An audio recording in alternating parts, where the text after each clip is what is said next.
Hello বন্ধুরা, welcome back to my channel. আজকে আমি একটা রেসিপি নিয়ে আপনাদের কাছে এসেছি, সেটা হচ্ছে চটপাটা ঘুগনি।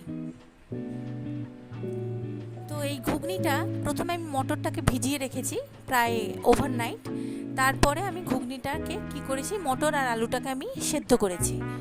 সেদ্ধ করে এটাকে আমি রেখেছি। তো এর মধ্যে পরিমাণ মতোই আমি নুনটা দিয়েছি।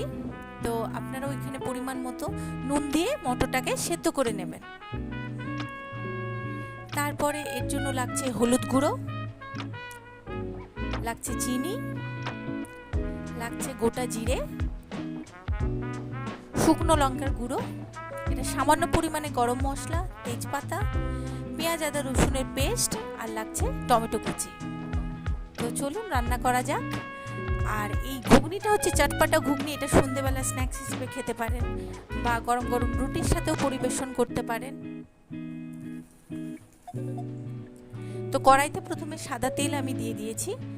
এখানে আমি সাদা তেল ইউজ করছি।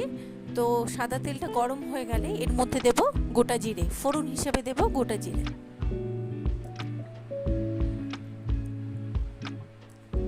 আর দেব কিছুটা পরিমাণে তেজপাতা। পরে সামান্য পরিমাণে তেলের মধ্যে চিনি অ্যাড করছি। এই চিনি অ্যাড করলে যে কোনো তরকারিতে যখন আপনি ফোড়নের সময় ফোড়নের সাথে চিনি অ্যাড করবেন, তখন দেখবেন যে তরকারির কালারটা একদম অন্য ধরনের দেখাবে। তো দেখুন আমি চিনিটা অ্যাড করছি, জিনিসটা আস্তে আস্তে ক্যারামেলাইজড হচ্ছে। তো এটা আমি দেখাচ্ছি কোন পজিশনে, মানে কোন সময়ে আমার চিনিটা ঠিক হলে এর মধ্যে মশলাটা অ্যাড করব। তো দেখুন আস্তে আস্তে এর মধ্যে বাবলস ক্রিয়েট হচ্ছে। তো এই মুহূর্তেই এবার হয়ে গেছে আমার চিনিটা। এবার এর মধ্যে আমি মশলাটা অ্যাড করলাম, পেঁয়াজ আদা রসুনের পেস্ট। এবার ভালো করে পেঁয়াজ আদা রসুনের পেস্টটাকে কষে নিতে হবে। আর এর মধ্যে আস্তে আস্তে সমস্ত উপকরণগুলো আমি দিতে থাকবো। তো প্রথমে দিলাম হলুদ গুঁড়ো,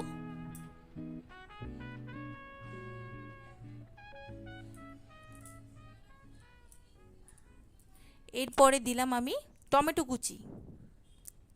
টমেটো কুচিটাকে ভালো করে মশলার সাথে কষে নিয়ে ওটাকে টমেটোগুলোকে গলিয়ে নিতে হবে, যাতে করে টমেটোর যে কুচিগুলো দাঁতে না পড়ে, এটা যেন ভালোভাবে পেস্ট হয়ে যায়।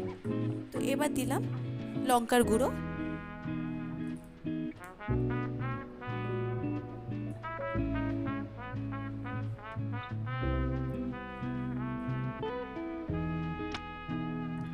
লঙ্কার গুঁড়ো দেওয়ার পরে ভালো করে মশলাটাকে কষে নিতে হবে।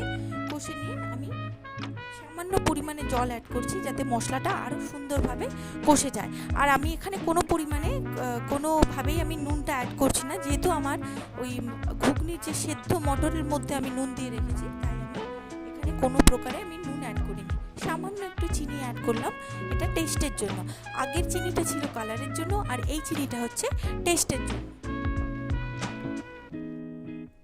দেখুন মশলাটা কষা হয়ে গেছে, মশলা থেকে তেল বেরিয়ে গেছে। এবার আমি সেদ্ধ করে রাখা মটরটা এর মধ্যে দিয়ে দেব।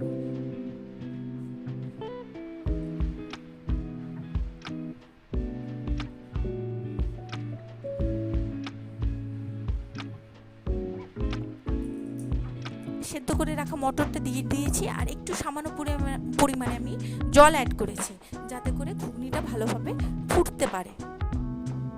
এবার আমি ঘুগনিটা ফোটার জন্য রেখে দিয়েছি। দেখুন জলটাও কমে গেছে, ফুটে গিয়ে ঘুগনিটার মধ্যে মশলাগুলো সব ঢুকে গেছে। তো সামান্য পরিমাণে এবার গরম মশলা দিয়ে আমি ঘুগনিটাকে নামিয়ে নেব।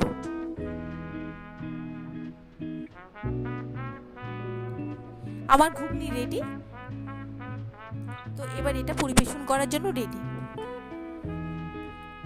দেখুন আমি ঘুগনিটাকে একটা পাত্রের মধ্যে নিয়েছি। এবার এটাকে আপনারা রুটি দিয়ে, পরোটা দিয়ে যে কোনোভাবে আপনি পরিবেশন করতে পারেন।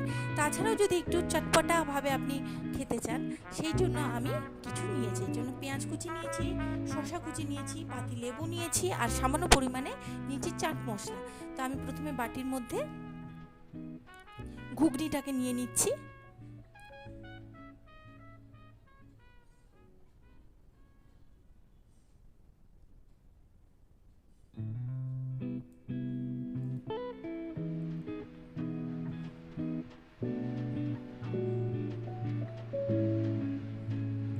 এবার এর মধ্যে আমি একে একে করে সবগুলো দিয়ে দেবো। কিছুটা আমি শসা কুচি দিলাম,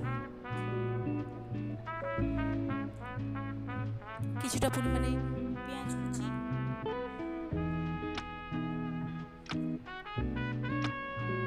দেবো চাট মশলা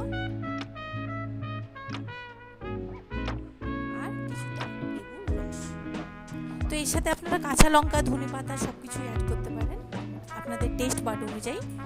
তো আমার চটপটা ঘুগনি রেডি। আমার রান্নাটা যদি ভালো লাগে আমার চ্যানেলকে লাইক করবেন, সাবস্ক্রাইব করবেন আর শেয়ার করবেন। Thank you for watching.